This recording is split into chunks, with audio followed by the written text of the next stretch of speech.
And you bought this at an auction? That's right. It had been in the same family, as I found out, for about a century beforehand. So wow. It's been well cared for. Absolutely.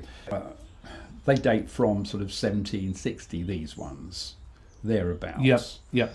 The spandrels, which were gilded using mercury, have a way of sort of dating them. So nice, thick plates, well made. Things were so well made there. Yes. Unbelievable. Well, they weren't making hundreds, I suppose. No.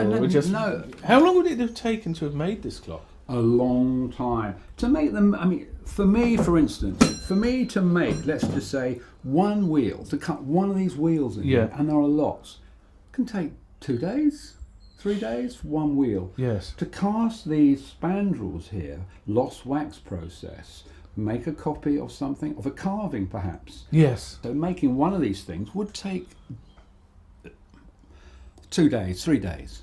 Well, David, this is a really fine case, isn't it? It's stunning. I mean, there was a suggestion that some of this artwork in this section, certainly, and the base there, might have been done by a young Thomas Gainsborough.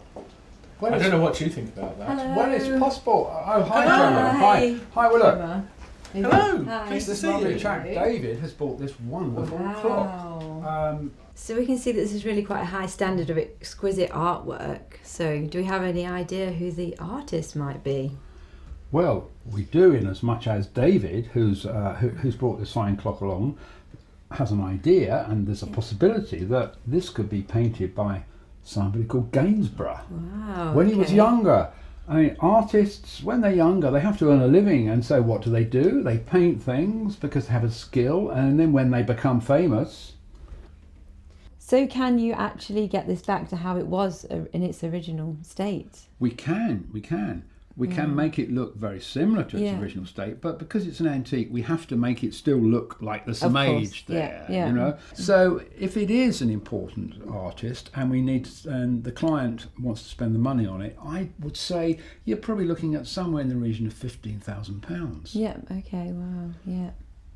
Which is if it is a Gainsborough, absolutely, nothing in the. I mean, very time. Things. It can take 3 days, 4 days just to do a small area like this, because you have to find the solvent. You have to matching everything up to. Well, you have to remove the solvent without touching the artwork. Yeah. You see.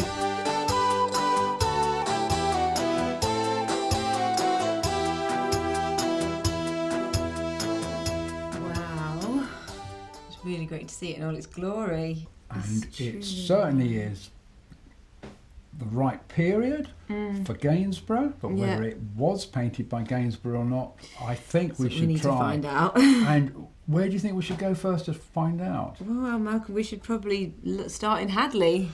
Exactly. I think that's the best place absolutely. To start in Hadley and see if we can find something about it. Yeah. I mean, I think that if it could be, if there was some kind of proof that it was painted by Gainsborough, I mean, wow, our client would be so pleased. Yeah.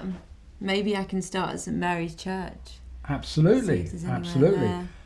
There's a small indication of a church on here. It's been overpainted, but it does look a bit like a church now, and I think that that would be a wonderful place to start. Yeah, we know that Gainsborough was working on pieces in St Mary's Church. Absolutely. So I think that would be a good place to start. I'm on my way to Hadley in Suffolk, where both Gainsborough and Tom Watts, the maker of our clock, lived.